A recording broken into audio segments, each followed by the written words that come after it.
Let me tell you a little bit about my personal journey to Silicon Valley from India 22 years ago. Growing up in India, like many of you, I got my first telephone when I was 12. In my case, it turned out to be a rotary phone, so it wasn't that great for selfies, but I still loved to call my friends, play with it, and sometimes take it apart. That telephone cemented my fascination with technology. I remember in my parents' house in Chennai reading about the invention of the transistor at Bell Labs. Of course, that initial invention helped found what became known as Silicon Valley, and out of that came companies like Fairchild Semiconductor and Intel and all the computers and software that we all use today. You can draw a direct line from that invention to the technology that powers your Twitter feed or your WeChat messages today. I remember reading about that and thinking, it's the idea that matters. It didn't matter where you come from or what your background is. One revolutionary idea, one brilliant invention can unleash other entrepreneurs to revolutionize industries in ways you could never predict. The people who built the transistor in many ways enable the entrepreneurs who are using incredible processing power to analyze data and diagnose cancer. In the same way, the invention of smartphones and GPS has enabled other companies to build apps that revolutionize the way we travel around cities. That's why I came here. I had a deep desire to be part of this exchange of ideas, this community of entrepreneurs.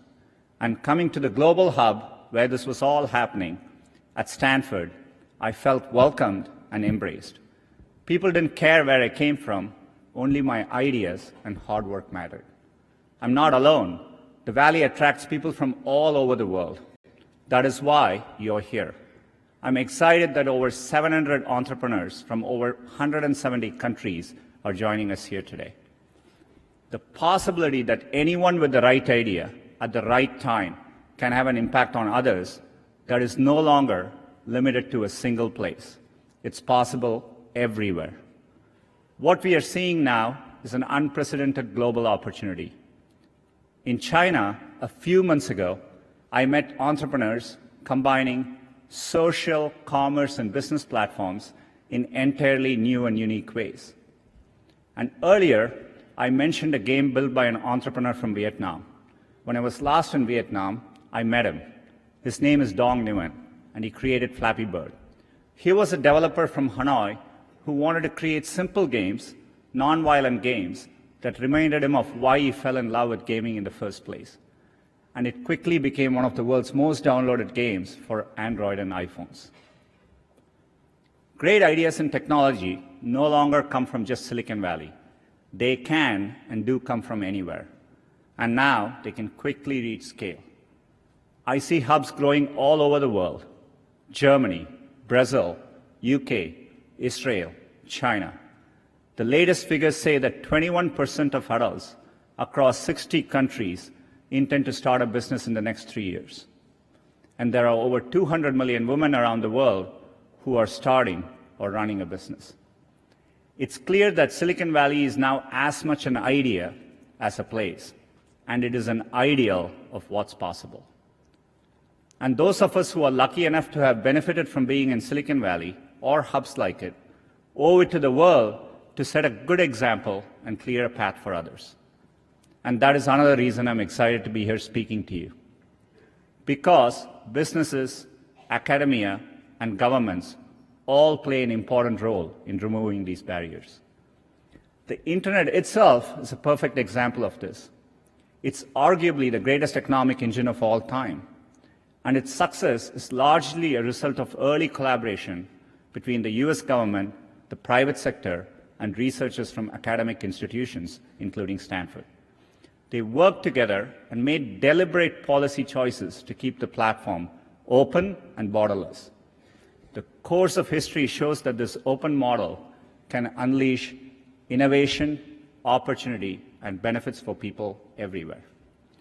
In India, another early and insightful decision was to create the Indian Institutes of Technology. These are leading engineering and technical institutions that are government-supported. I still vividly remember as a teenager jumping onto a crowded train at Chennai and traveling for 24 hours to attend my school at IIT Kharagpur. And that opportunity changed the course of my life. These institutions, over many decades, have played a huge role in creating generations of skilled entrepreneurs in India. There are many countries helping to create positive environment for their entrepreneurs. In the US, recently the Departments of State and Commerce appointed digital economy officers who will work to remove barriers and help entrepreneurs reach communities around the world. At Google, we are committed to playing our part to foster the next generation of entrepreneurs. Our Google for Entrepreneurs team has established a number of campuses. These provide space for entrepreneurs to build and work together in major tech hubs to take their ideas and go global. We have opened campuses in London, Madrid, Sao Paulo, Seoul, Tel Aviv, and we look forward to reaching new cities in the future and perhaps welcoming some of you to drop by. Google tools help businesses launch and grow every day. More than 30 million small businesses globally rely on at least one Google product to find customers, to grow, and to be productive. Training. We are also committed to train 5.5 million people on digital skills, investing over $140 million during the past year. In the next year, we aim to provide free digital skills training to 1 million young people in Africa alone. I know how much hard work it takes to pursue a dream of building a business.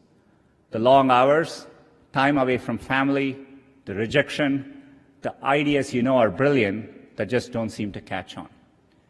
There is a great quote from Thomas Edison that does the best job of defining what it's like to be an entrepreneur.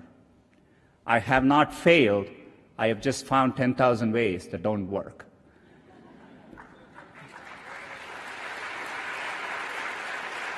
Everyone here is part of a tradition that stretches all the way back to Edison and up to companies like Google today.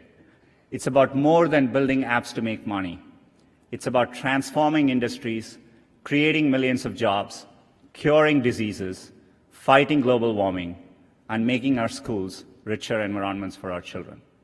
So I hope you enjoy your time here in Silicon Valley, and I hope you find the summit invigorating, and that when you get home, it encourages you to continue building. We are all looking to you, the world is counting on you, and we can't wait to see what you build next. Thank you.